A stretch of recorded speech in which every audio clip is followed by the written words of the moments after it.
Wherever you are, make it Truth Frequency Radio. For the pillars of the earth are the Lord's, and he hath set the world upon them.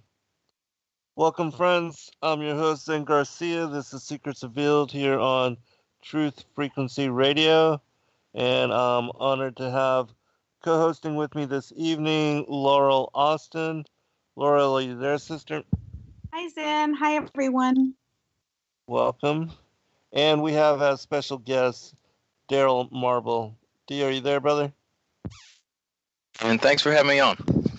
Yeah, our pleasure. It's been a long time coming. I've been wanting to reach out to you for a long time, and so I'm glad that we had a chance to get together, and thanks for your willingness to come on. If you would, can you tell people where they can go, and I'm sure many are familiar with you, but where they can go and find your work on YouTube and any contact information that you'd like to share? Found on YouTube at d.marble is the name of my channel. Just, normal guy, sharing my experiences and, speaking about what I know, and that's that the earth is flat and handling other things. Also on Facebook at Daryl Marble. Twitter at dmarble1. On Instagram at d_marble_fe for Flat Earth. And that's about it, sir. Excellent. Well, I know that you are well known for your work in Flat Earth and as far as the cosmology, but were you involved with doing and creating podcasts or doing shows previous to getting into the cosmology stuff? Oh, no, not really. Not at all, actually. My first interview was with let me see, it was AJ Smith or Renegade Smith on channel over on the East Coast, and that was just a couple of years ago. But no, I had no experience prior. Everything just kind of happened out of nowhere, to tell you the truth. But I suppose I could get around to telling you how things came about a little bit later on. Yeah, we will actually go into that, and but first I wanted to kind of talk about your journey to awakening even before. I mean, did you get into like other conspiracy theories or like with 9/11, or how was it that you were led to study a flat earth, and do you watch other stuff on YouTube and have interest in other conspiracies or anything of that nature? Oh, yes, definitely. Well, the start of it was 9/11, like so many others. Right. And, that happened shortly after I got out of the Army, because I was in the Army for about 8 years and got my honorable discharge and had a little lull time between finding my current job, and when I got out of the Army. So, I was introduced to the alternative idea of 9/11 after I had already deployed to Iraq. I did a year in Iraq. While I was there, I did a month in Kuwait as a logistics analyst. And, I came across Michael Moore's Fahrenheit 9/11.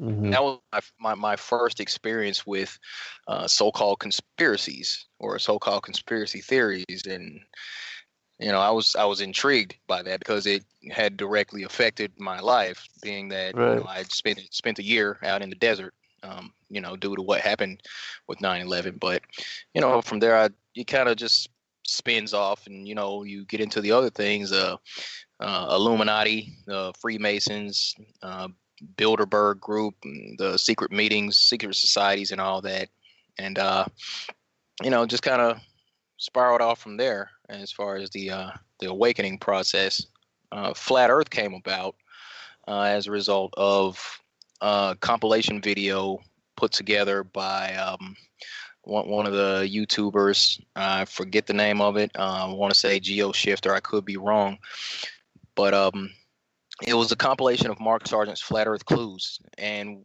I ended up stumbling on that video after I myself and my ex-girlfriend, we were watching a show called Under the Dome. We watched all 3 seasons of that show because we had binge watched all kinds of conspiracy theory videos on YouTube for so long, and we kind of needed a break because the world starts to look kind of dark after a while, Right. So we needed a break, some entertainment. So we go to Netflix and we watch this show Under the Dome. We watched all 3 seasons of that, and from there, we're like, okay, now what? So we go back to YouTube, supposedly looking for outtakes or bloopers or whatever, behind the scenes interviews, and we type in Under the Dome, and the first video that pops up is has a thumbnail of the Earth. It's flat. There's a dome over it. There's water dripping off the sides and all that. Looks like it's out in space. I'm like, well, that's interesting, and I click on it, and it's like I said, a compilation of Mark Sargent's Flat Earth Clues. We ended up watching that pretty much all weekend, and that started Friday night, and by Sunday evening, we're looking at each other like, okay, yeah, pretty sure the Earth is flat. Right. It didn't take much convincing because we had already looked into these other aspects of government deception or a government sanctioned deception and all that, so it wasn't a huge stretch. I've actually never argued with a flat earther, honestly. Didn't start off trying to debunk flat earth. I never trolled a flat earther. I'm pure, I guess. You came to it quickly then. Very quickly. Yeah. Didn't take much. And okay. No, excuse me. Go ahead. Yeah, no, I was just gonna ask you, did you enlist because of 9/11? Was that a catalyst for you joining the military? And also thank you for your service to our country. Yes, You're welcome. definitely. All right, thank you. You're welcome. That is. No, I was actually in the Army. I joined right out of high school in 2000. That's when I graduated, and I've been in for just about a year when 9/11 took place, and that's pretty much how that happened. But no, Okay. I was already in. Was it difficult for you to make that transition as far as opening yourself to the possibility that our government could have sponsored terror and then the whole rabbit hole with the New World Order and all of that?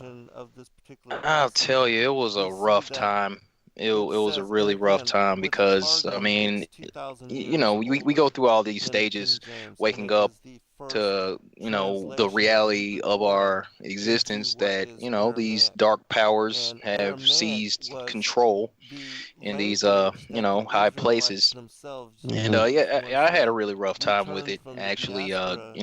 Once I came to it, and I mean there was a little cognitive dissonance for sure because I'm thinking to myself, no, there's no way that this is going on. Then come on, man. I Right. did this time in the Army. I went over here. I was defending the country. I thought I was doing the right thing, but a funny thing happened while I was in Iraq. I actually got a chance to got some downtime and just thought about it from their perspective, and that's one of those things that I try to do is empathize and look at situations from other people's perspective. Yeah. And I mean, I was able to see how we were the bad guy while I was there.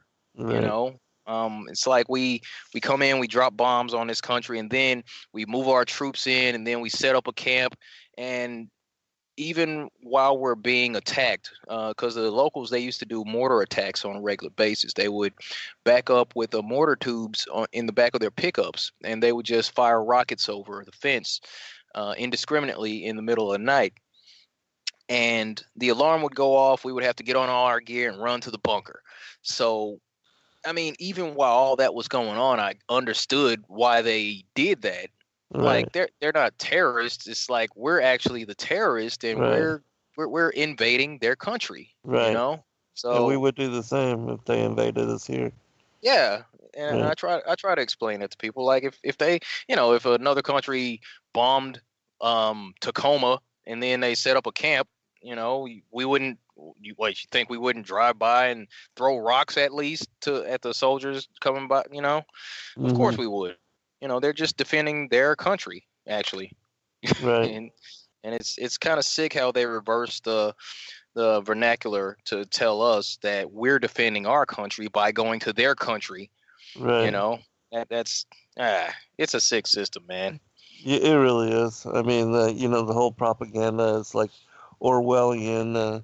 It reminds me, I saw just recently this movie called Bushwick, and it was talking about a foreign, I mean, in the movie, a foreign invading force comes into Bushwick, New York, and then all of the citizens have to rally to defend, and that's kind of what the Iraqis did when, we invaded their country on the pretext that they were involved with 9/11 when they totally were not, and so, and the rest of the world knew that, but it took, especially for everybody here, patriotic and wanting to believe government, and I had fully, before 9/11 and the events of all that, I had no idea as to that government sponsored terror and set up the boogeyman and, used it as a pretext to invade countries and set up even puppet dictators and told them to invade, like Saddam was told to invade Kuwait, and then we retaliated. I mean, the setup is just insanity, and for normal Americans that don't really pay attention closely or not really understand the whole controlled opposition, that it doesn't make sense, and yet they really rely on that to be able to perpetuate these kind of things. But Absolutely.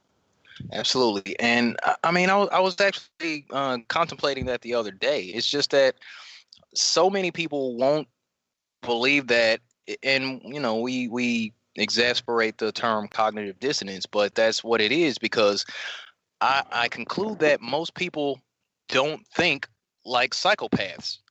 Like right, like you and I, we wouldn't think to, okay, so here's what we're gonna do. We're gonna accumulate tons of money. So we're gonna pay these politicians to put these policies in place, and then we're gonna set up these wars, and we're gonna set up these puppet dictators, and we're gonna set up this military, and we're gonna kill some people and make it look like these people did it, so we can go invade here and extort their resources. Normal functioning compassionate human beings do not even contemplate stuff right, like that. right, So that's why I believe a lot of people won't even take it into consideration, because when it boils down to it, people don't know evil. right, right. Yeah, absolutely.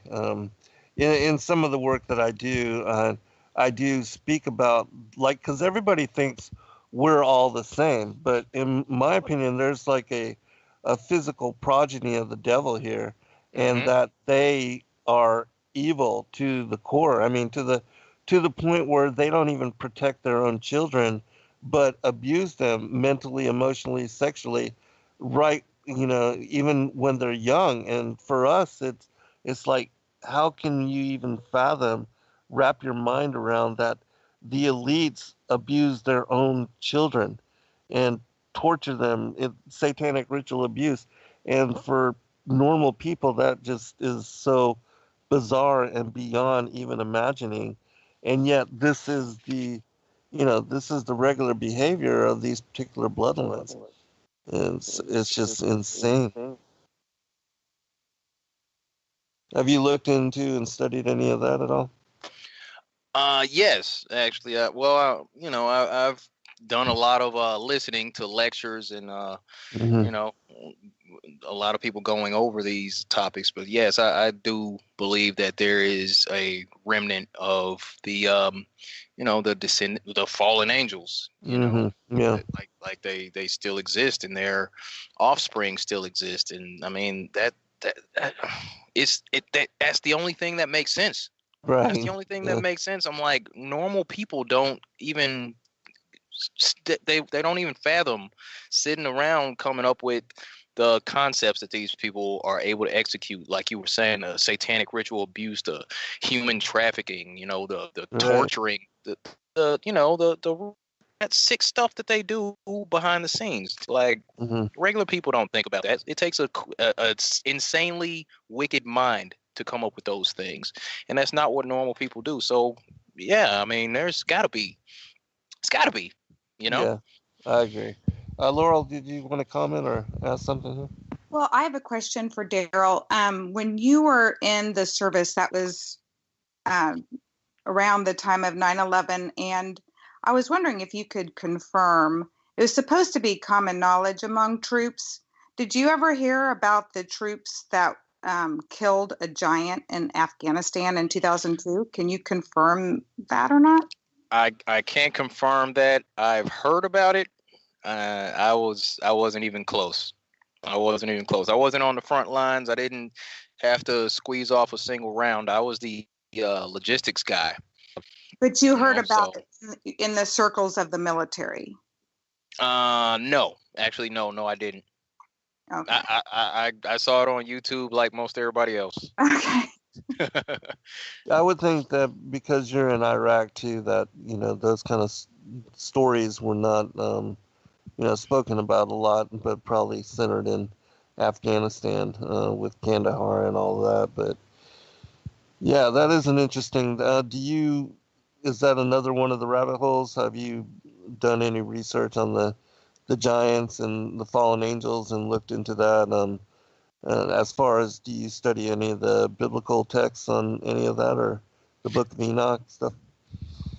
Well, most recently, looking over the Book of Enoch, what I was reading was how the description of the sun and the moon, as Right. far as their cycles, going Yes. through the Hmm. gates and all that, and that's Right. what I was looking at as far as Book of Enoch goes.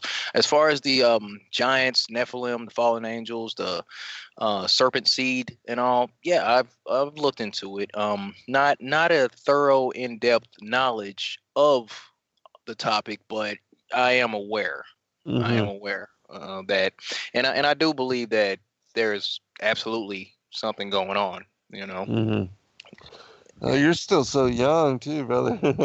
I had no idea that, right out of high school in 2000. I mean, yeah, you're still really young, and you got a lot of years to do the research. But yeah, so that's really awesome that you do have interest in all of that, and so with regard to, let's go back to biblical cosmology for a little bit.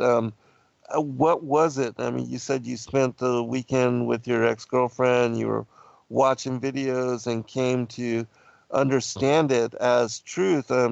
So what was it that led you? What were the particulars that led you to, yeah, this is absolutely for real? We watched that one video by Mark Sargent's Flat Earth Clues, that compilation, and we would stop and we would talk and we would pause and ask each other questions, and we would like, okay, let's watch it again, let's watch it again, let's watch it again. I think it was more me just watching it over and over, but she kind of got it.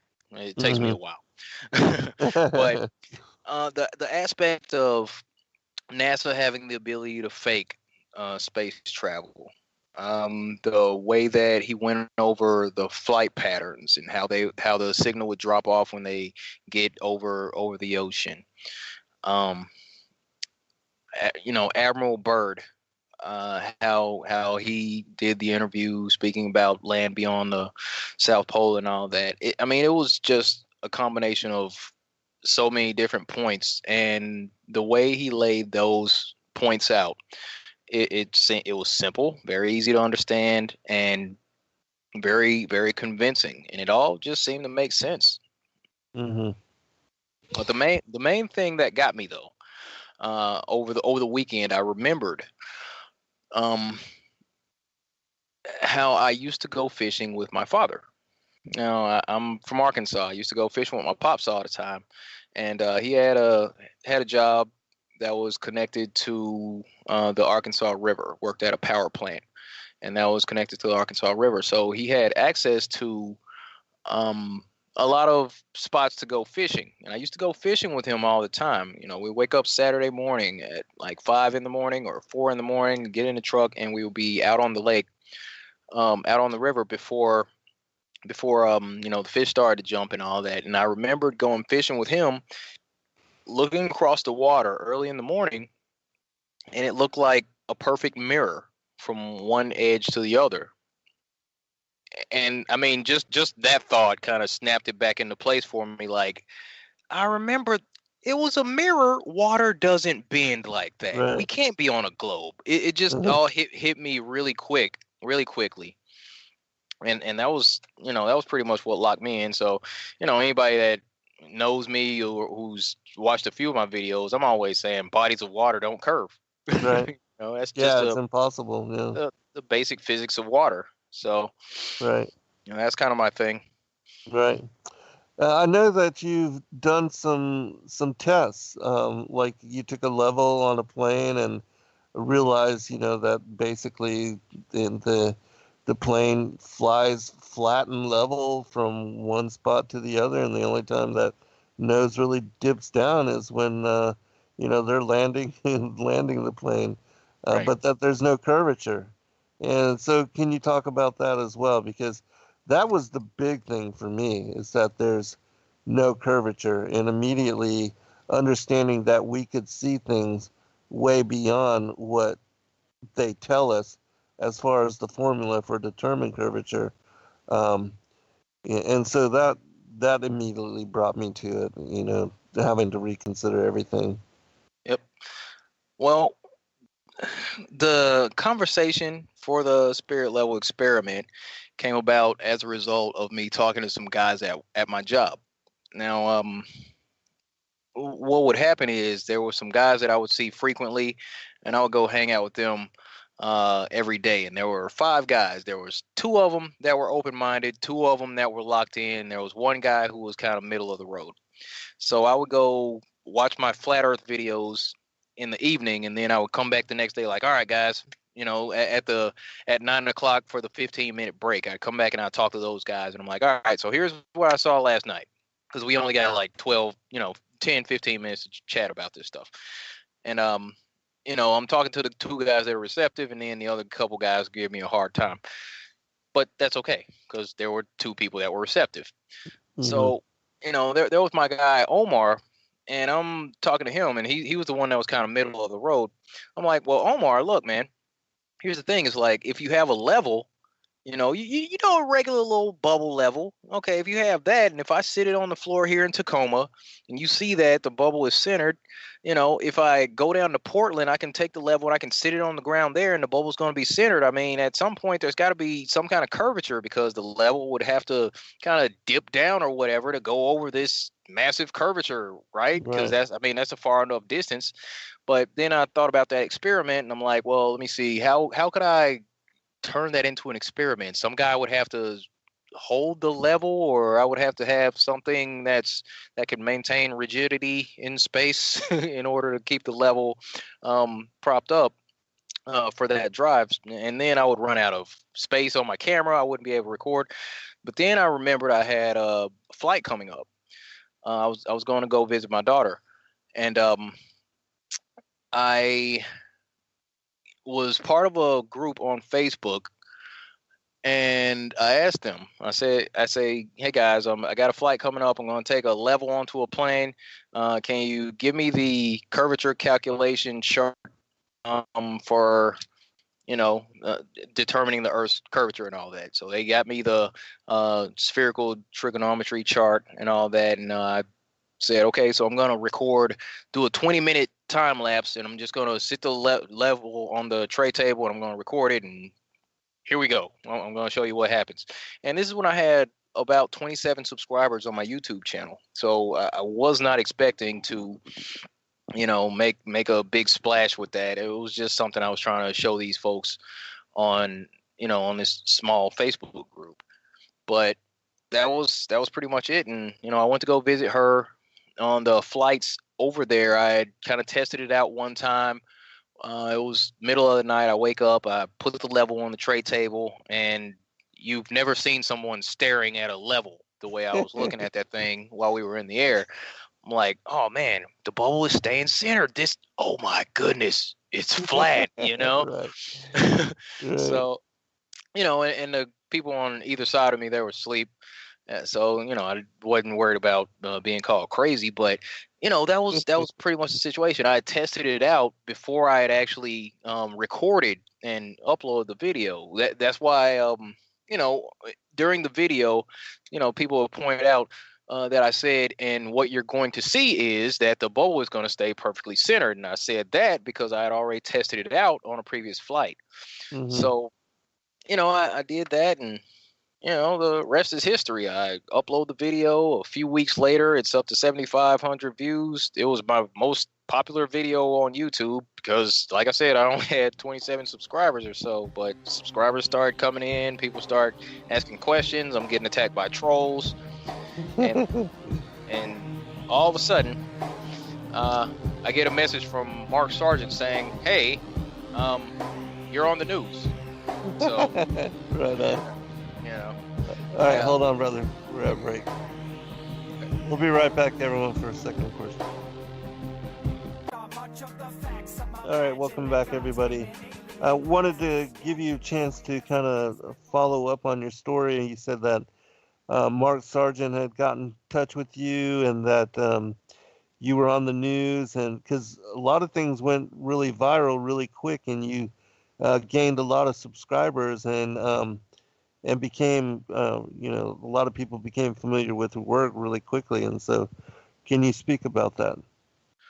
Well, like I said, it's like after the video went up and you know started to go viral, I get the message. I'm getting notifications. My phone is just blowing up, as it were, with notifications, and I'm like, dude, what is going on here? Man, people are still commenting on that video. I put it up weeks ago. Leave it alone, people. You know, it wasn't really a big deal.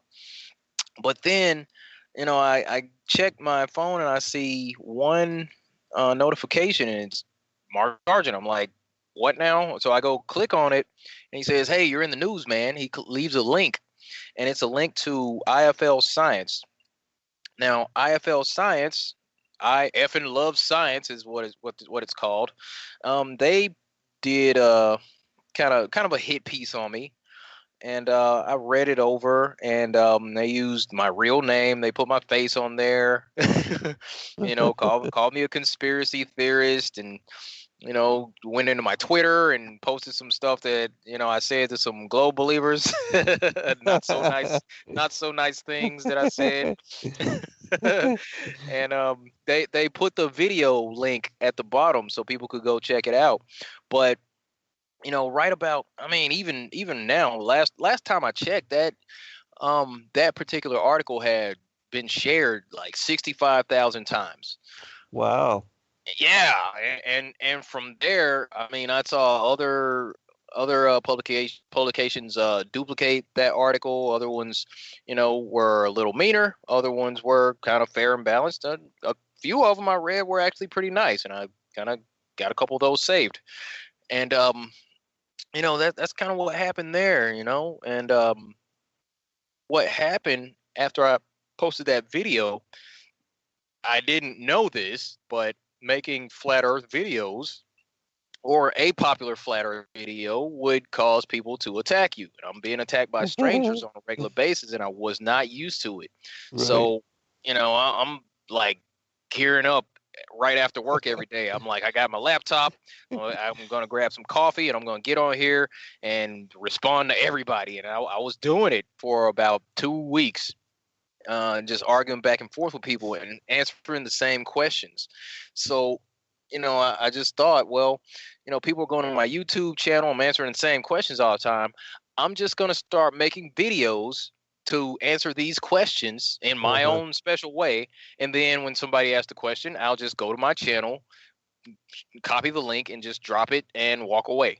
Right. You know, so I started making videos actually to say, yeah, to just save myself time. Right. To keep saying the same things. So, Yeah. Excellent. Nothing too crazy, but you know, I was just trying to save myself some time because, you know, we all get the same stuff. What about gravity? Right. Oh, the plane wouldn't have to dip the nose down because gravity. You don't know about lift and drag. Good Lord. Well, you should have used the gyroscope. I'm like, dude, I can't go back in time. Sorry. Yeah. Maybe you should take a gyroscope onto a plane. Let me know how that Right. goes. Yeah, right. But yep, that's pretty cool that the guy that I had first heard about Flat Earth from sent me a message letting me know that I had a video going viral all of a Mm-hmm. sudden. So I got that message from him. The video, when I went to bed, it was at 135,000. By the next day around 2 in the afternoon, it was up to like 265,000 views. It was just growing like crazy. And Wow. yeah, I didn't know how to handle it, but I had an idea what was about to happen. And I made a video titled "Dear IFL Science, Your Plan Backfired." Yeah, right on. I'm like, you're gonna discredit me. You're gonna try to make me look crazy. Oh, you're gonna put more eyes on me. Okay, got something for you. Excellent, excellent. So I start making videos. To answer the questions that people have. So they Yeah, put me on the stage, so I decided to perform. absolutely. Yeah, and utilize that attention. Laurel, you had a question or something? Well, he's just Daryl. You're so personable. Everybody just loves you. You're so fun. You're funny. Yeah, yeah, you're definitely a personality, and so I can see why a lot of people enjoy listening to you and following you, and keeping up with what you're doing. But and so when was that? What year was that? And so you've been doing, and are you doing something periodically? Like, is it once a week, or do you have like a show schedule, or is this random that you? Yeah, So, well, I'm pretty random. What happens is I'll kind of do a video on a topic if the energy's there to do it. Like if I'm really feeling this thing, if something comes out and I just feel like I have to address it, I got to get on it right then, or I might uh-huh. just put it on the back burner and go off to something else. I got like 5 projects on the back burner right now that I need to work on. I do have somewhat of a show. I do a weekly wrap up with Vegan Warrior on my channel. Shout out to Vegan Warrior, Excellent. my co-host. That's at 6 p.m. Pacific time, and we'll just kind of go over some of the stories that have come out, because there's really no shortage of space propaganda, or Right. the silly stuff that comes out. Okay, Elon Musk put a car in space. Oh yeah, we got to talk about that. Oh look, another asteroid almost hit Earth again, and NASA's gonna Right. save us, huh? Okay, so basically you just took the script of what was that, Armageddon? you know Right. Yeah. land some people on the asteroid, drill in and blow it up, right? Sure, guys, sure. Right. Just Yeah. take that stuff and talk about it. Yeah. I just recently heard you talking about the Chinese landing on the backside of the moon, and growing what plants or something for the first time ever. Yeah, a little cotton seed Yeah. Right. started to bloom, and then it died because it couldn't handle the deep cold of space. I'm like, Uh-huh. and these are the brightest minds on Earth putting this stuff together, huh? Right. Right. That's Yeah. awesome. Yeah. So funny. If they would have figured that out. They're probably just trying to see what all will fall for, right? Right. Yeah, that's my thoughts about it. Like you gotta be, at some point we're just looking at this like this is ridiculous, and I honestly believe that they're just testing the population to see how far they can push it until the population calls BS on the whole thing, because they're like, wait a minute. I mean, I can just picture these guys in suits with cigars, playing poker or whatever they do. Um, like, hey, watch here. I got an idea. We're gonna come up with this. Ooh, how about we put a Tesla Roadster in space. No, they'll never buy it. No. They'll buy it. Watch this. The flat earthers won't, but nobody's listening to them anyway because we convinced everybody that they're crazy. So yeah, let's try that out. Oh, they're buying it. Nice. You know. Right. Ooh, what's next? Get a good laugh. Let's put a rover on Mars and then start taking selfies of the rover and see if the general population catches on to who's taking the pictures of the rover. Right. Nah, they're not gonna ask. They wouldn't go for that. Oh, they're gonna go for it. You know, I think they're just pushing it. They're just pushing it to see how clued out people are. Right. But that's cool. You know, we're gonna keep doing what we do, waking people up and making them aware, one person at a time. Yeah, absolutely. I think they're scrambling too. You know, like they just came out with this whole movie about the first man, the Neil Armstrong story, and all that. That definitely they are. You know, they know that their whole paradigm is being challenged, and which also, you know, I wanted to ask you why you think that they are doing these kind of things. What is the reason from your perspective as far as, you know, the whole charade? Why perpetuate it? Well, here, circling back to that First Man movie, I was delighted to report that the movie flopped at the box office. Right. You know, I'm like, it's working. That was very reassuring to me that people aren't buying it anymore. They're like, okay, we got enough space propaganda. Thank you. We're not going to go pay for it anymore. Right. So that was cool. But my reasoning or my idea, what the reasons are, you know, I had came up with a few. You know, obviously there's the money aspect because, you know, NASA's budget, Definitely, right. you know, is 56 million a day now. Yeah, I believe right. it was 52 million for so long, and now it's 56 million a day. Yeah, That's It's 58. oh, excuse me. Well, there you go. Even you know, and I mean, people have a hard time wrapping their heads around. Well, I mean, why would they lie, dude? $58 million a day. You wouldn't lie to people for Right. $58 million. You wouldn't lie to people for a couple of years for $58 million period, let alone $58 million a day. Really? You wouldn't? Keep that charade going as long as possible. Heck yeah. You know. So there's that. And one it's about control is another aspect of it, because what happens is when you can convince everyone that they came from a godless big bang out in the infinite vacuum of space, you know, 6.3 billion or however many years ago, and convince you that you're on this small speck of dust out in the middle of this vast universe, you on a metaphysical level, you don't hold yourself in such high regard at all. You don't really see yourself as anything special. And there's actually, you know, memes on the internet where they show the Milky Way galaxy, and then there's an arrow pointing, you are here. Don't take things so seriously. Again, who took the picture? But you know, they're like, hey, don't sweat it. You're not really that important, you know. And for stardust, right?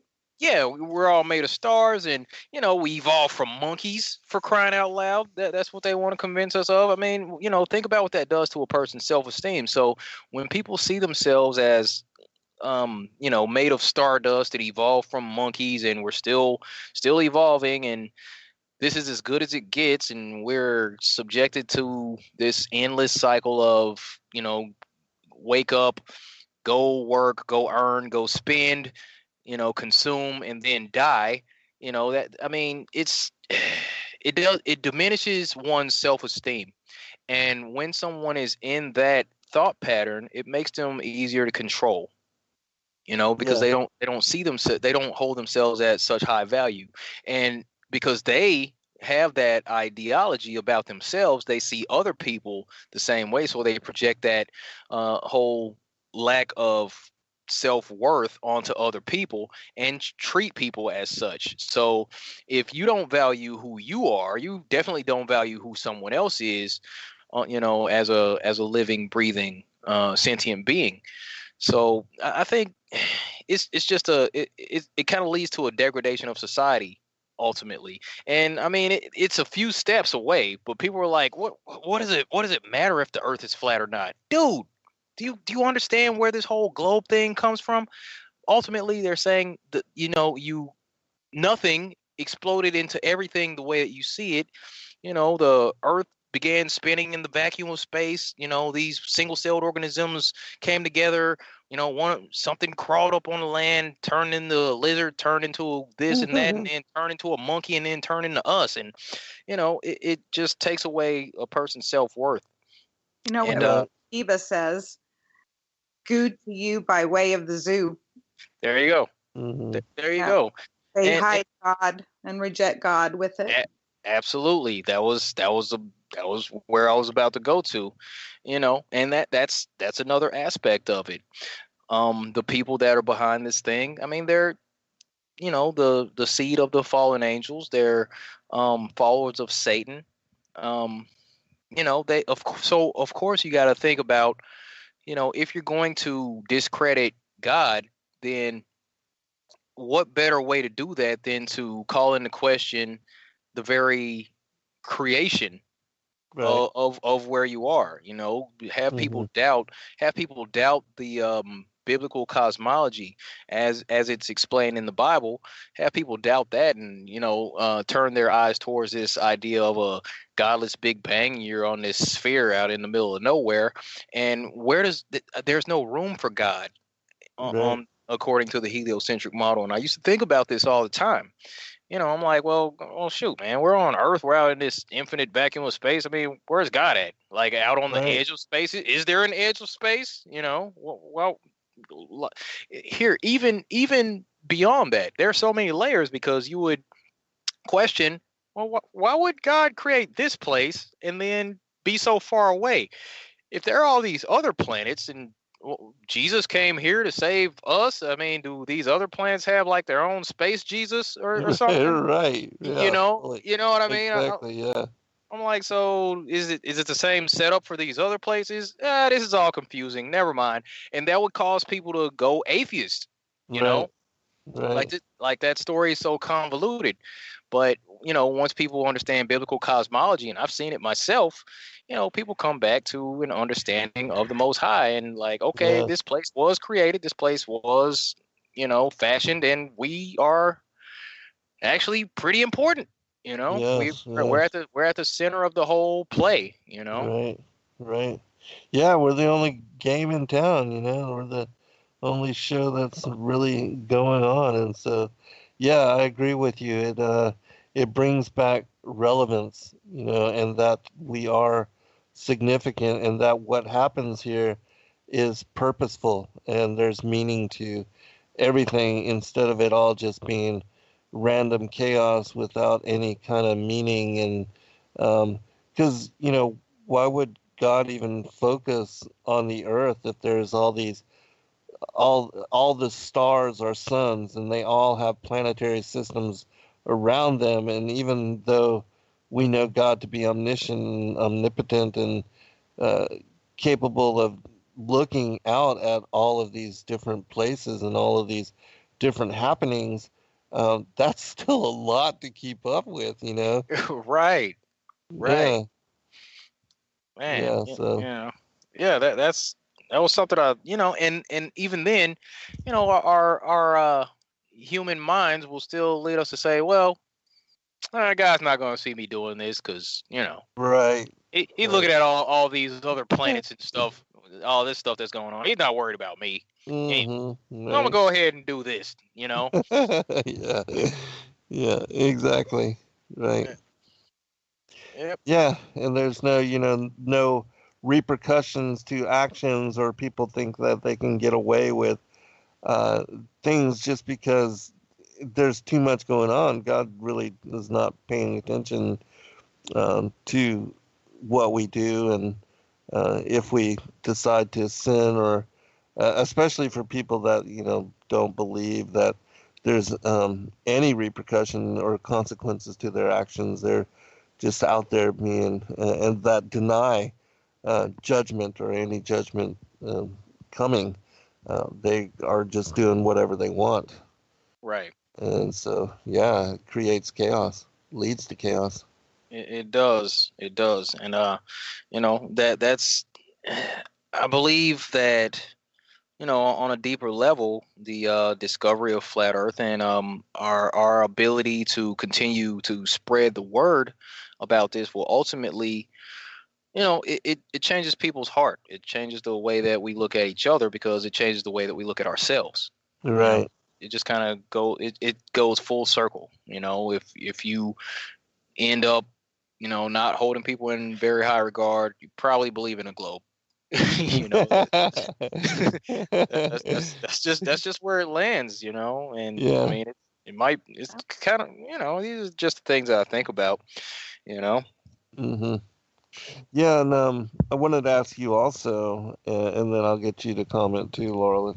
But I wanted to ask you what you thought about, like, if you study the Bible and it speaks about the coming of the Antichrist and the whole New World Order beast system will be set up by the end days, the last times, and that, in my opinion, the whole setup for the ancient alien system, that the aliens, the extraterrestrials are our creators, that is the next phase of this whole Darwinian, Copernican, heliocentric lie, because it certainly is the foundation for that whole setup. Hmm. Absolutely.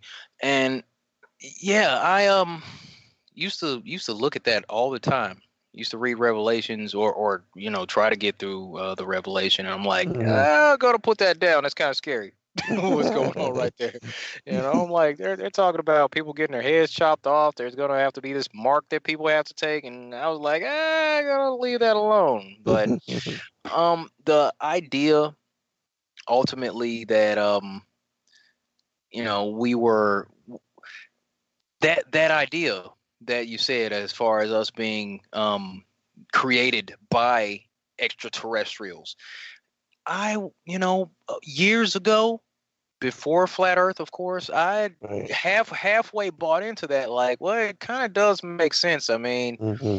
there was stuff going on back there that we just can't seem to produce these days. This is the peak of civilization, and there's stuff going on back there. Like, how were the pyramids built now? What about all these megalithic structures that are like earthquake proof and all that? We don't build Right. buildings like that anymore. Right. So there had to be some sort of advanced civilization that did this stuff way back these thousands of years ago. And since we are the peak of evolution, as it stands here in modern society, then that means more than likely, yeah, there might have been aliens, and that's where my head Hmm. was at. So, Right. Hmm. and they talk about what the return of the gods Yeah. is what they call it, and yeah, that's absolutely going to be one of those things because you see the propaganda being pushed in like ancient aliens, Right. these these esoteric type of speakers, these new age folks, David Wilcock and the like, come out with that whole situation. Well, yeah, there's these different factions of alien species and whatnot, and I'm like, yeah, they're gonna Right. use that. They're gonna use that, and a lot of people are gonna fall for it. Yeah. Mhm. You know, Yeah. because The world is primed for that. And with the absolutely. spraying so much, they're making the sky where they can put up a hologram and make the general population believe anything's coming in. Yeah, yeah, absolutely, and that's it's tough enough. We got a lot of work to do. Right. And, I'll just think about these things. I'm like, okay, and that's on chemtrails, but there's people. Well, we're trying to transition away from saying chemtrails, geoengineering, but it's even being admitted out in the open now. Governments are saying, yeah, we're going to start spraying in 2019 to, kind of mitigate or slow down climate change or global warming. I'm Right. saying in air quotes. And in order for people to even wrap their head around the idea of Project Bluebeam or them being able to put these holograms into the air and all that and project those as if it's real, people would first have to get over the hurdle of geoengineering. I was about to say chemtrails again. They Hmm. would have to accept that one, but there's still people to this very day, and you can grab someone, point to the sky, and you can show them the checkerboard that they're spraying in the sky with these planes, and they're still like, nah, those are contrails. Yep, Right. Yeah. there's no chemicals. They're not spraying. You're just being silly. So if you can point to the sky and they just drew a pentagram in the sky with the Right. with the Right. spray, you're like, dude, what's that? They're like, don't worry about it. You're just being a conspiracy theorist. Hmm. So we have to wrestle with that before we can say, okay, look, yeah, it's the cognitive dissonance. Our government wouldn't do that. What are you talking about? Don't If they were doing that, don't you think everybody would figure it out? Not with that attitude, they wouldn't. Right. you know, Right. Too many people would have to be in on it. Oh my goodness. These are program responses that we get, from all sorts of people. But it, in order for them to understand the aspect of Project Bluebeam, they first have to embrace the idea that it is possible that the governments of the world have conspired together to say, by the way, we are going to use commercial aircraft and military aircraft to spray these chemicals into the air to create this atmosphere where we can project images. But people Hmm. won't even get past the first step, Right. with the geoengineering. They won't even accept that. So, we just got to keep cracking away at the system, spreading the Right. information as best we can. Yeah, and I mean, this is something that's in their face every day, I mean, or at least every time before the rains come. But I know. we'll be right back for a second hour. Hold on, everyone. Mhm. All right. Welcome back, everybody, for second hour. I'm your host, Zen Garcia. This is Secrets Revealed here on Truth Frequency Radio. And I have co-hosts with me this evening, Laurel Austin, and we have a special guest, Daryl Marble. And so we were talking about the cognitive dissonance and the whole thing with the chemtrails, which it's so crazy to me that a lot of the people that I talk to, and just trying to point out to them, can you see that plane just leaving a checkerboard pattern, and many times multiple planes, all spraying and different angles and different shapes. And even with what you were talking about, Daryl, that they are even spraying now in a pentagram pattern. And I mean, that if that's not the signature of the devil, I don't know what it is. It should definitely let us know who's behind this whole scenario, and the fact that there's a power that is beyond even government, because this is something that is being done all over the world, and the amounts of money that have to be spent on this program. I mean, taxpayers, should be demanding accountability, at least finding out how much is being spent on this and who's authorizing these programs. I mean, it's insane. And yet, again, we're not being told anything. Even though they're now starting to um, make some kind of, as far as, accepting that this is what they are doing and that this is the kind of thing that's going on. But before then, it's been denial, denial, denial. Absolutely. And that's just where we're at with it. It's the population's been lulled into this false sense of security, and it's kind of not sad, but it's you have to give credit to these guys, these Mhm. entities for coming up with this system to keep people so busy that they don't Right. even have time to look into this stuff. Right. That's a big part of it, in my opinion, Yeah, I agree. because we get the response even when we're just talking flat Earth to someone. Well, I don't really have time. What does it matter if the Earth is flat or not? I still have to get up and go to work. And that's exactly where I would want the population to be mentally if I were behind this whole thing. Right. So Hmm. it's yeah, man, it's just kind of Doctor Evil, you know. Right. Yeah. Fully. Yeah. Yeah. The whole Matrix. I mean, that is the situation. They've got everybody struggling just to survive and make enough money to feed their kids. And yeah, who really has time to examine and to look into and these other aspects? And then they have the whole thing with the brainwashing, the indoctrination that people automatically, especially those that know nothing about conspiracy and the realities of it, that they won't even entertain anything that seems, um, off kilter or something that seems contrary to what they've been taught as far as majority opinion, because they think they already know better, and that everybody that uh, speaks about the things that we cover with regard to truth, that all of that is just lunatic fringe. And so most of the world, they self-police themselves and are locked into a prison of the mind, that the bars and the windows and the gates of iron are all in their head. I mean, and they are basically slaves to the system and have no idea. Um, Right. and so, yeah.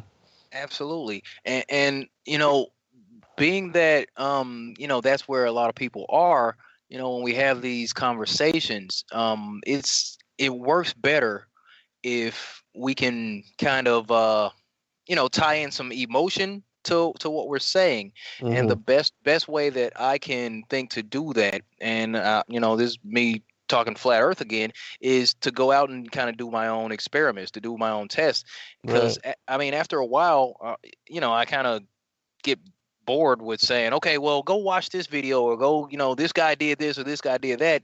So I'll set myself apart by trying to strengthen my own argument by going out and doing my own observations, my own Hmm. experiments, my own tests and all that, just to say, well, this is what I did. Well, when I was out here, this is what I saw. So explain that, tough guy. You know, Right. so that's kind of my thing, man. Just you know, that's been my whole thing this entire time. When somebody says something about this or that, rather than referring them to someone else, going back and doing my own thing. So there was the big controversy. I don't know how closely you follow the so-called flat Earth community, is what a lot of folks call it, but you know, there was the situation where there was a huge uh, debate going on, like multiple factions going back and forth about whether or not the AE map works or not, or because, well, these folks in Australia, or south of the equator, they said that the sun moved in this direction to these degrees at this time and all that. So the whole idea of the circling sun, that no, that's debunked. No, it couldn't possibly work that way. So that argument was going on, and people were coming to me and attacking me because, my T-shirts that I kind of customized for myself, and then people Uh-huh. start asking me where they can get this shirt from. So I start selling shirts, and it happens to have the AE map on it. Uh-huh. So I'm being attacked because people, they're like, well, you promote the AE azimuthal equidistant map of the world, and that's debunked. So you're a shill. I'm like, what? I'm like, but that's the one that works. Right. And And that's the one that's described in scripture too. Because I wrote the book Flat Earth as Key to Decrypt the Book of Enoch, and Enoch describes a circular motion to the movements of the luminaries. And then yes, the whole midnight sun confirms that the sun is moving in circularity as well. And so that whole Pac-Man sun and all of that, that to me is just, I don't buy into it. Oh yeah, I couldn't get with the Pac-Man thing at all. You know, the Right. sun goes, it does a straight line across the rectangular Earth and then teleports to the other Yeah, side and comes pops back. back on the other side. I mean, I was like, but wait. Well, here's the thing, Zen. I saw, anybody can type this in the search on YouTube, Arctic midnight sun time lapse, and it'll show someone took a camera out and they were pretty close to the North Pole and they were able to follow the sun making a circle, in the air. And it looks like the sun's going up and going down, but it's actually going out further away from their perspective and coming back in, and I saw that too. And I'm like, could they fake that? So I says, okay, so what I'm gonna do is go to Alaska during the period of the year where we have the 24-hour sunlight. hmm I'm not sure how this is gonna work, but I'm going at summer solstice, and I'm gonna go get a time lapse. And awesome. luckily, I had a friend of mine, this guy Chris, who had contacted me, my buddy Chris Taylor. He's in Alaska. He contacted me the December before that, and I was sick. I was in a hotel room because I was sick. I was running like 104-degree fever, and Oh my goodness. trying to get over that. And this guy, he's spamming my comments on YouTube, and he's sending me messages on Facebook Messenger, and he's like, "Hey man, blah blah blah." I'm like, "What?" He leaves his phone number. He's like, "Hey, you need to call me." I called him up like, "Dude, what?" I'm like Right. irritated, like what? So he was really trying to get my attention. So we ended up on the phone for like an hour and a half, and we became friends there. And I remembered that he told me that he was in Alaska, and if I ever needed his help, then I could give him a call. So it was about time for me to call in that favor, and he took really good care of me. We stayed. He allowed me to stay the night at his place one time, and he was with me the whole time. Picked me up at the airport. We go get some food, and I mean, he was with me for these 24-hour stakeouts at two different Nice. locations in Alaska, and I got those time lapses. Awesome.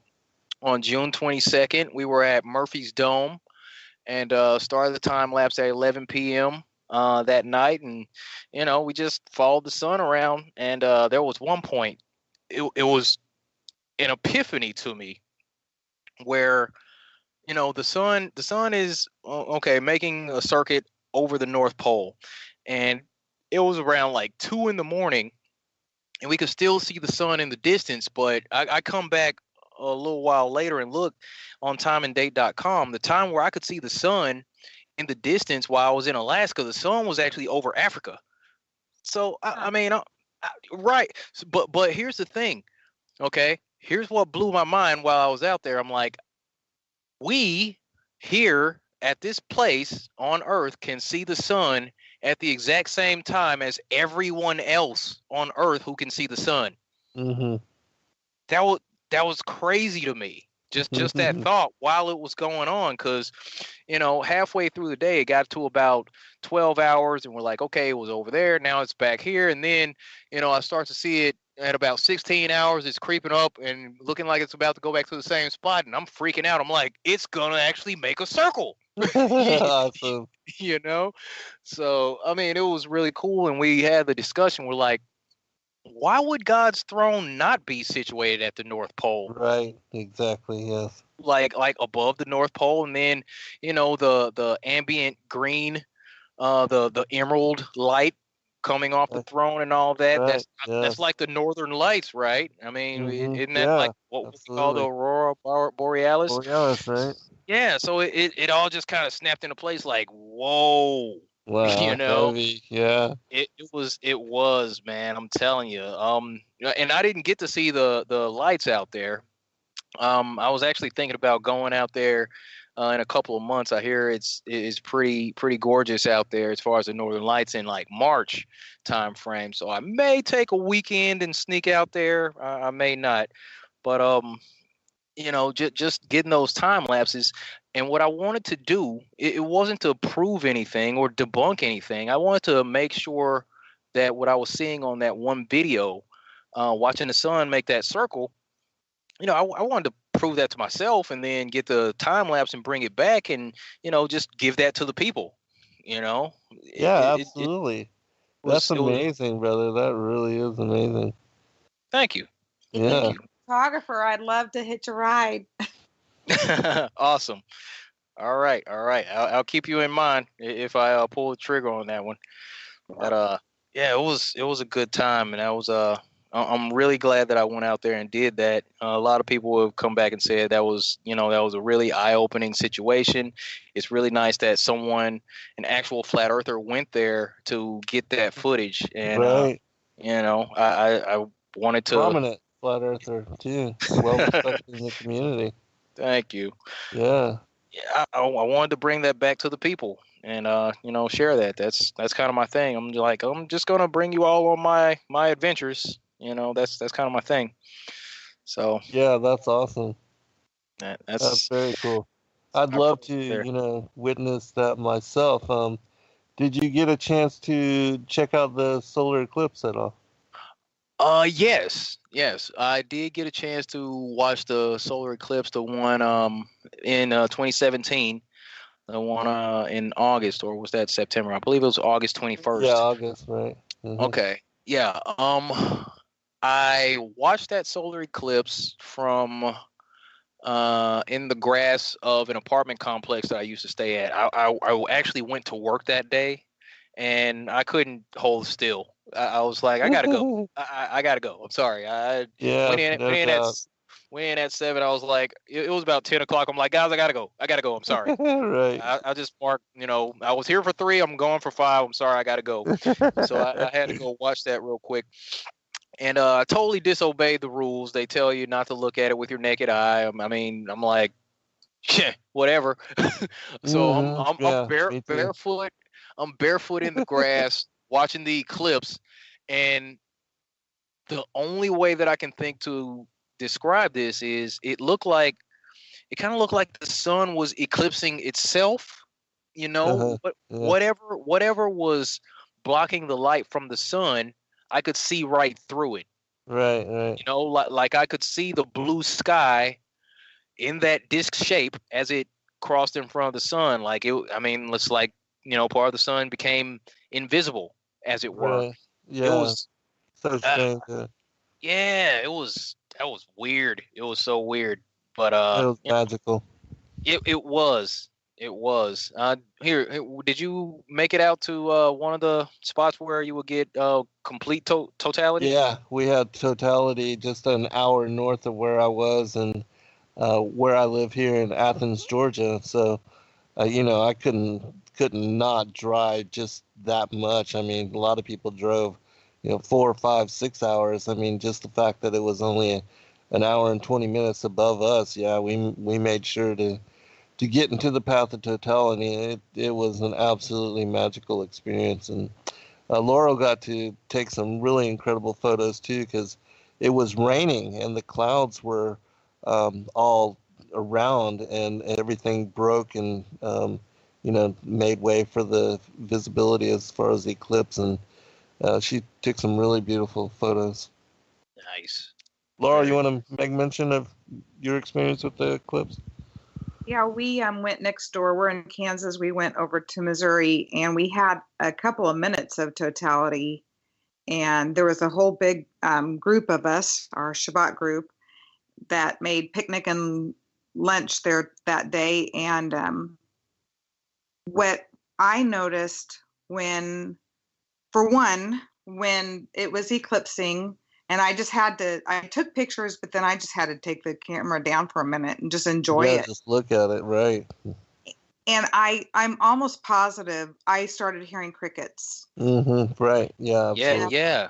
Like nighttime animals kind of Mhm. started coming out, like, what's going on? It's not Right. time for this yet. But it was like sunset across the entire sky. It was just beautiful. Hmm. But when I took my images into Photoshop and looked at them in levels, there was nothing there where the moon was supposed to be. Right. Right.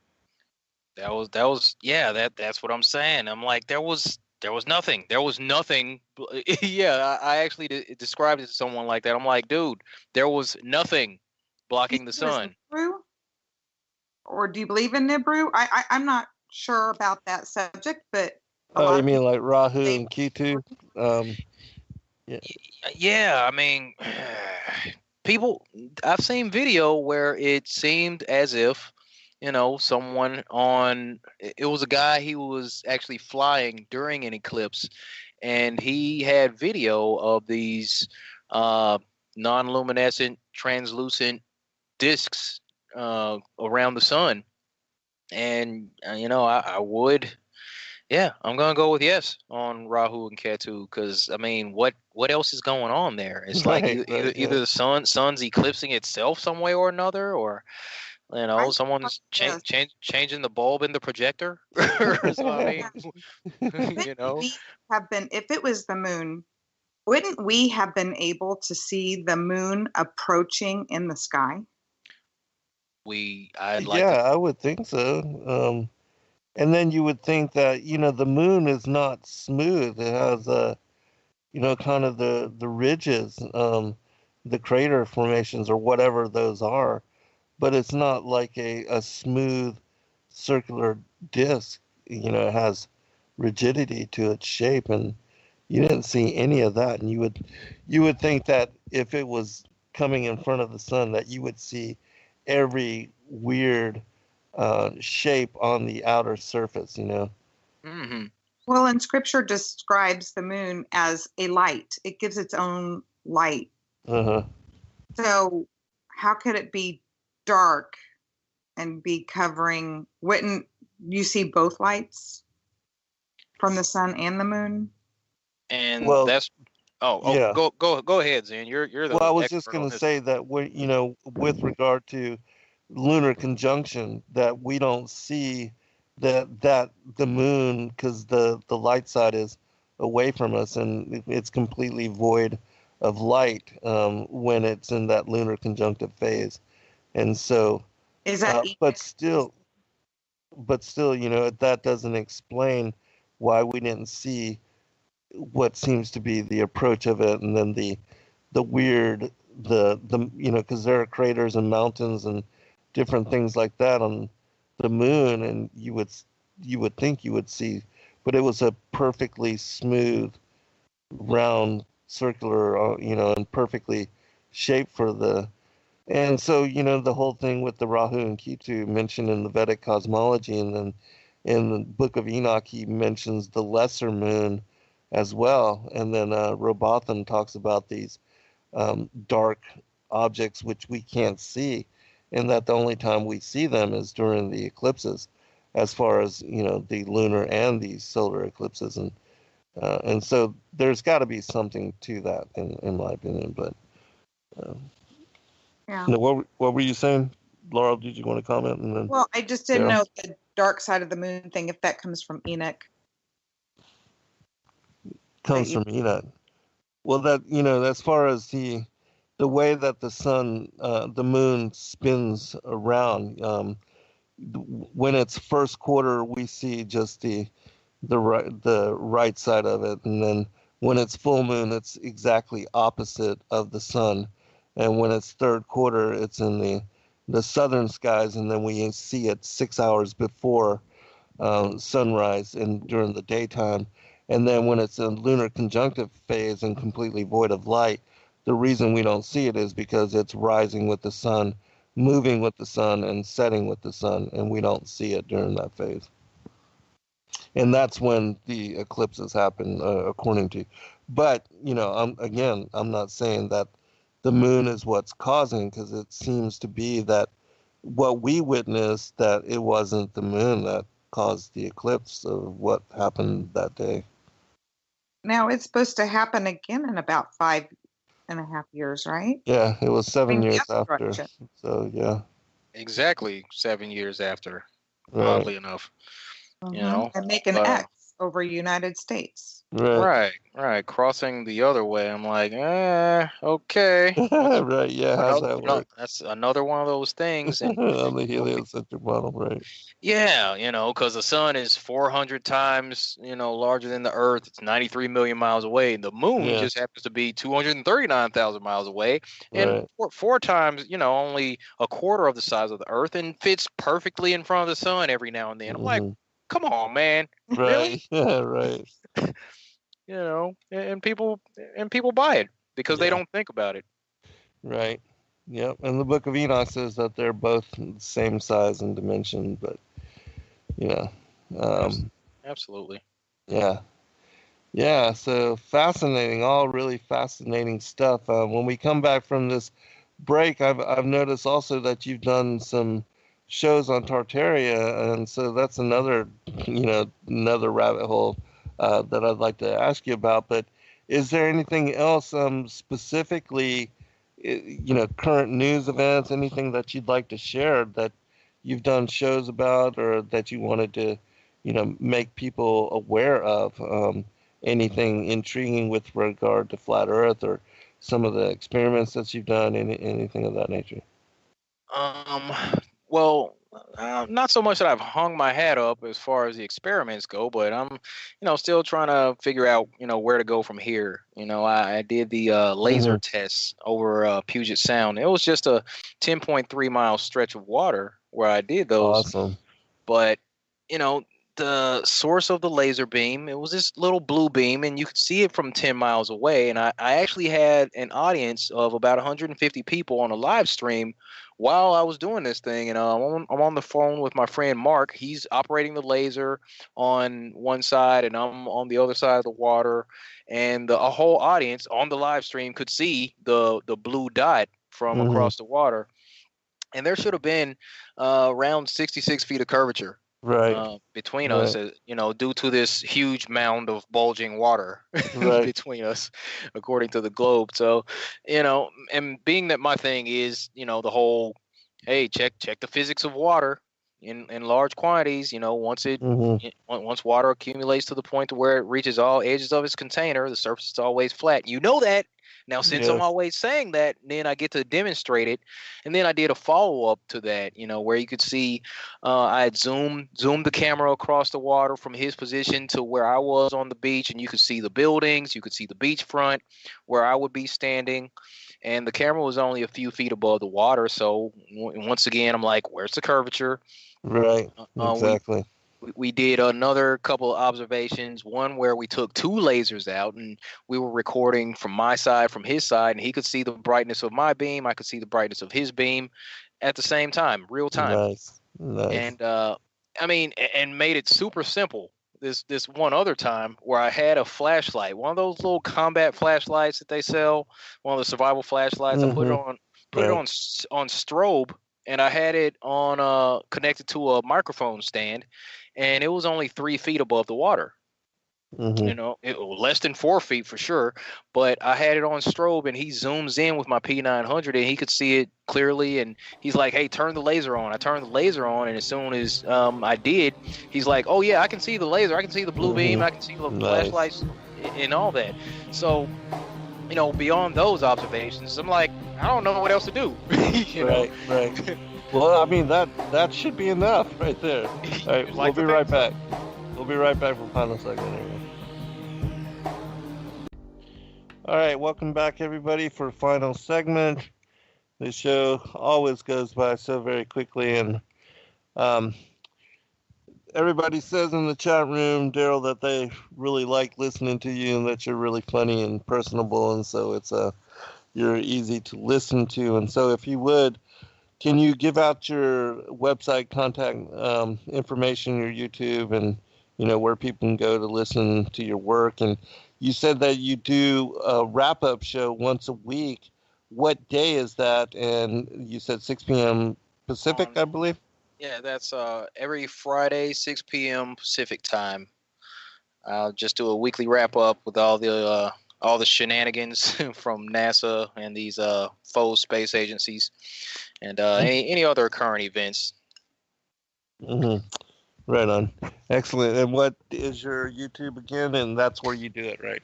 That is D.Marble on YouTube. All right. Excellent.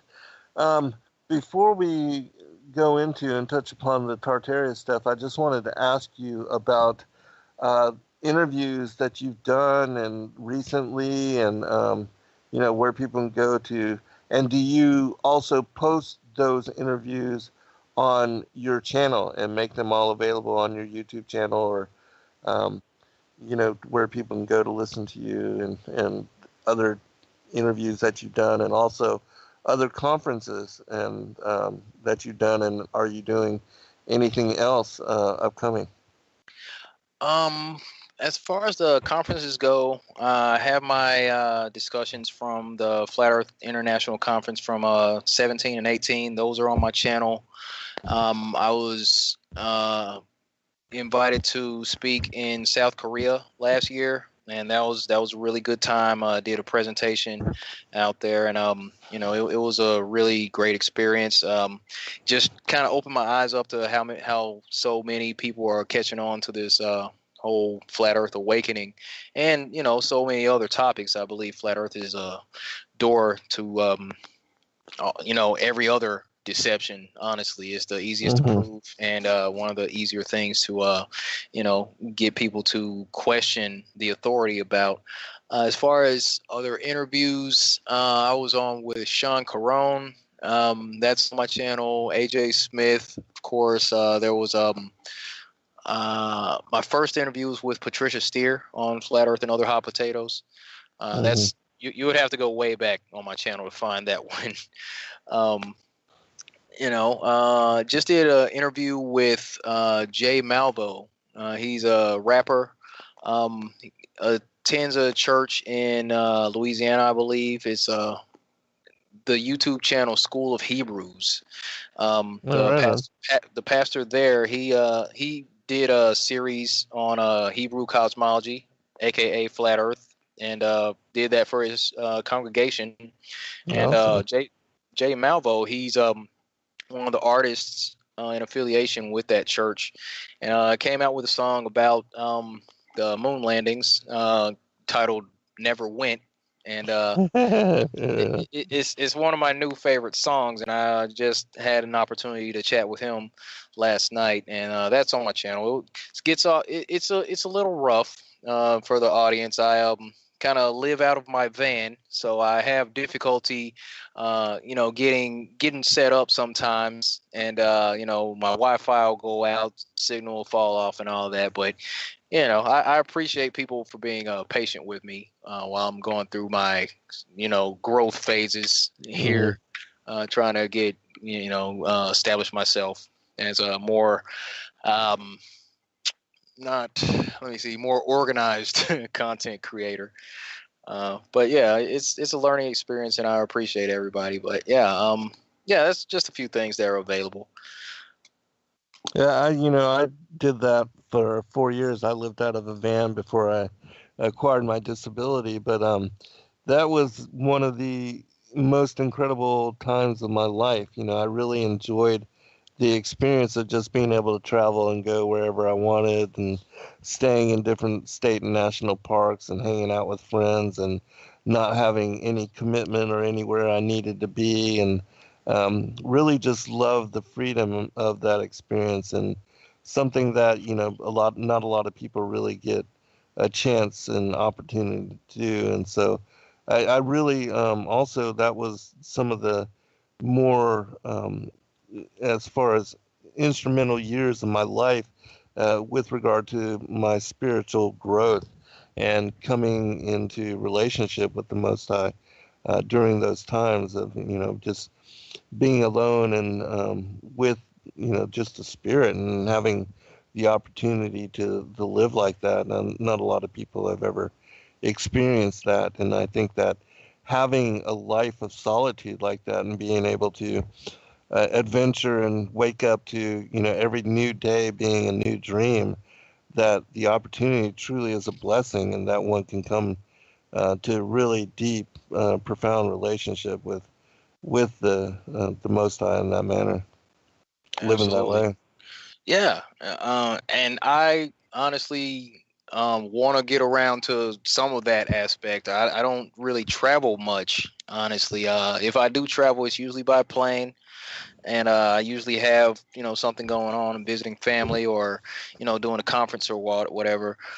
But I have a full-time job here, and I'm kind of doing this to save money, Mm-hmm. but it was another aspect of understanding the system and how corrupt it is, and just kind of wanting to take a step back. You know, Mm-hmm. just the idea of people having to pay for land. I'm like, who did the government buy this land from exactly? Right. Right. We have to pay to live here. Like this is Earth. Who Yeah. who Yeah. Right. who these guys buy it from? Why am I paying you to stay on this land? You Mm-hmm. know, You can buy a house, but you still won't own the land that it's on. exactly. Exactly. Just. I mean, I didn't like that. I don't like the idea of being in debt. I don't like the idea of Right. having a landlord, Yes. things like that. So I take my van. I'll go to work and I'll get off, and I'll go freshen up at the gym.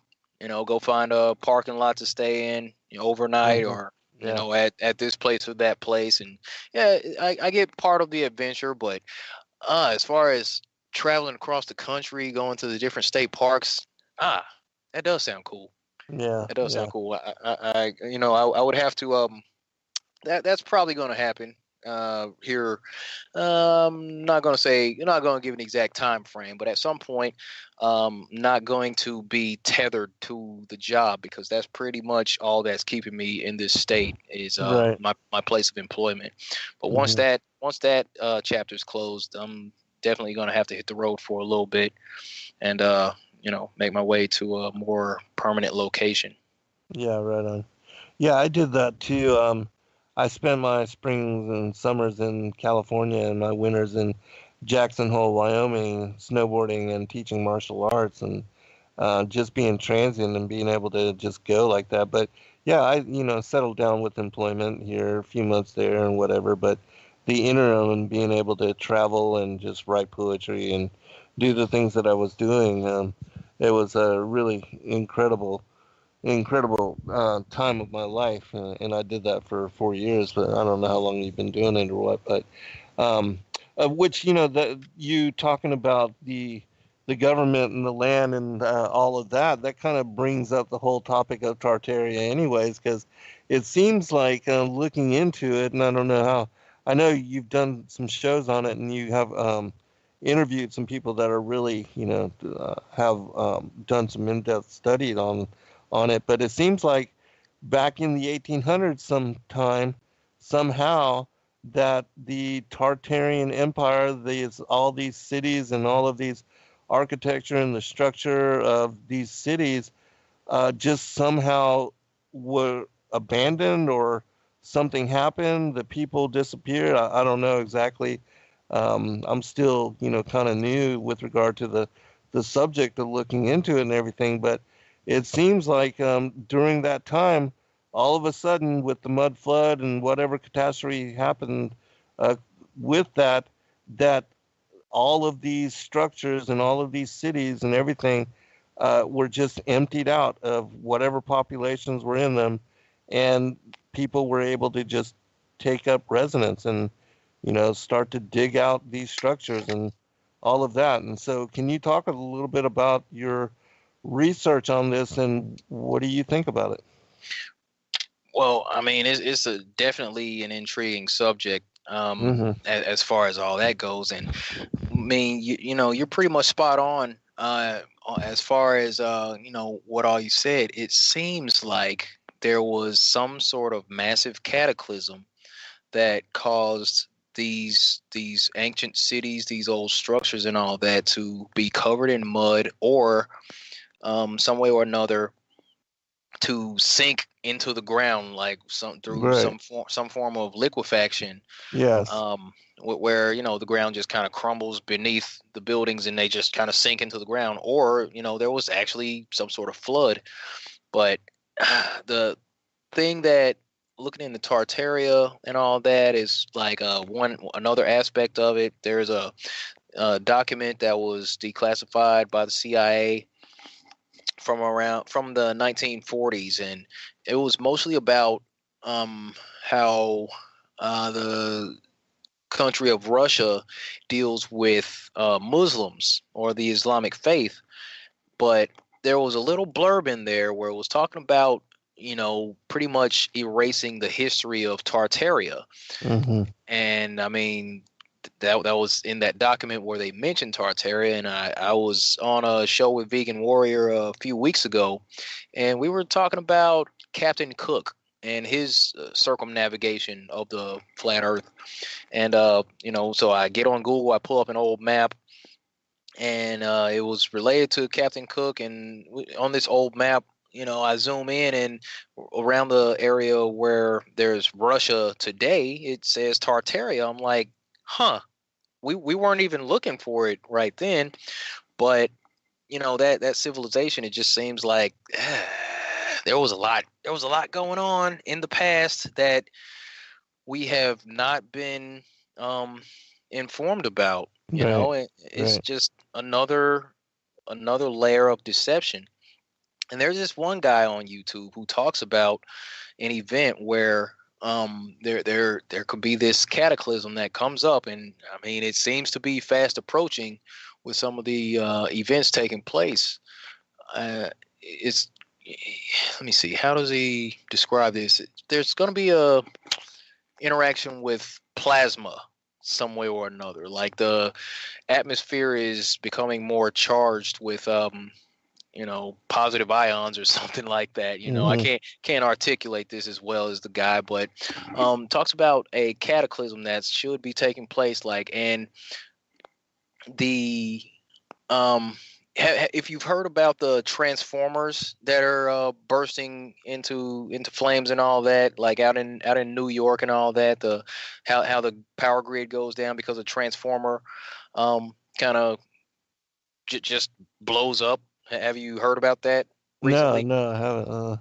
So there were situations on the East Coast, and there was more than one where there was this ambient blue light around the same time that these power transformers would just explode.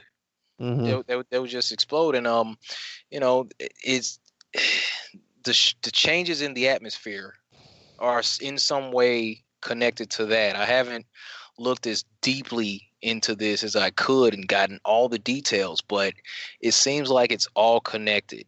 Tartaria, mud floods, this EMP, or this event with the plasma and all that. It seems like it's all connected, as if there was some sort of event that caused that whole mud flood situation to come about. And this guy outlines it as far as the liquefaction goes, how something could trigger a massive earthquake, and it causes that which is on the surface of the soil to sink into the ground, and whatever's underground, it kind of comes to the top. So it's like, as the shaking occurs, buildings can be displaced and ultimately covered in mud. And there's a lot of evidence for it out there. So anybody wanting to get off into the weeds, into another situation, yeah, you definitely want to look into mud floods and Tartaria. Mm-hmm. Taria. Check that out, folks. Yeah, I found it fascinating too, because it seems like of late that this has been a topic that has increasingly, like the flat Earth was 3 years ago, more and more and more information and more and people beginning to look into and examine. And just looking at the ancient maps, I saw how even the west coast of the United States of America back in 1650, around there, that California was an island off of the west coast and separated from what is the continental United States. And on the maps, there doesn't even seem to be, the Great Lakes are not shown and not depicted on on the maps, going back to the late 1600s, and then all of a sudden on the world map of 1749, you see that California is part of the continental United States, and then the Great Lakes are in place, and so just weirdness like that, and then going back a couple hundred years before that, it seems like the water levels were lower, and that there was a lot more land that was inhabitable and arable, and which people lived upon. And so, I mean, things like that, just the anomalous nature of, and then seeing the expansion and the inclusion of the Great Tartarian Empire on these maps, and how it was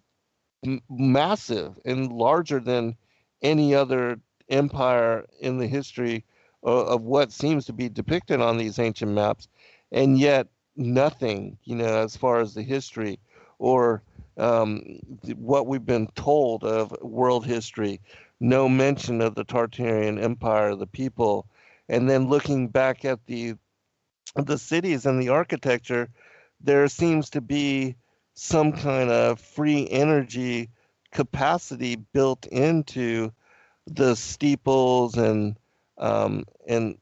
things like that we don't understand, and technology which is lost to us nowadays that seem to have been accessible by these people, and that also the size of the doorways and the structures, it seems that they were of giant proportion as well. And so that makes you wonder, were they connected any way to the giants that are mentioned as having, lived and been the children of the fallen angels? Was there some connection in that regard as well? And so a lot of things to consider and a lot of things to look into, but I thought it was interesting that you've been doing some shows on this, and so those kind of considerations is just another one of those things with like the cosmology. It's forcing us all to reconsider what we thought of as truth and what we thought of as the reality, and the perspective on reality. So can you comment on some of the things that I just mentioned there with regard to that? Well, absolutely. It's not so much that I did the show. I would invite people who were doing the research. Right, right. Yeah, you're On smart. Yeah, you're yeah. I'm wise like to do that. I'm like, oh no, I'm not gonna be the guy. I'm like, hey, let's bring these guys over here. I've been watching your stuff, man. Hey, tell the people about this, Yeah, and right. Yeah, educate me on it at the same time. right. Um, but yeah, as far as they have these complex systems of the aqueducts and all that, to handle waste and all. The Right. aspect of the churches, the steeples and all that used to kind of move energy. And it's there's some that show like aerial views somewhere or another that the cities are set up to look like circuit boards, oddly enough, to just Right. kind of Yeah. create the energetic flow through these cities. And I mean, it's people who play with etymology and they're like, yeah, the idea of electricity, it's electric city. I'm like, whoa. Yeah. So Right. yeah, Wow. Yeah. just kind of playing like with those words. And the pictures that they show where there'll be what looks like a fireplace, except there's no fire. There's no place for firewood. Right.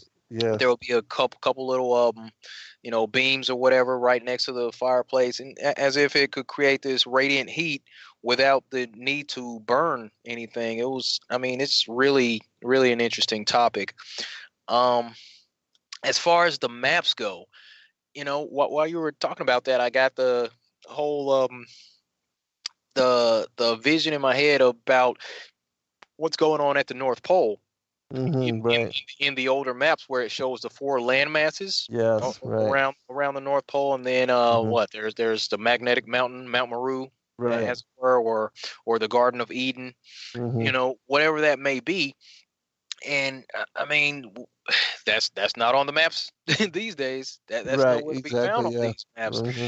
So I mean, it just leads me to wonder. Well, I mean, what happened to that land? Is it still there? Or did they just edit it off the maps, or what happened?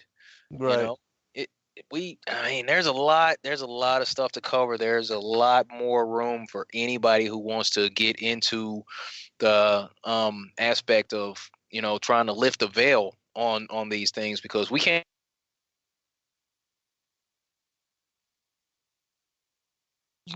We lost you there for a second, brother. It looks like he's still connected. Yeah.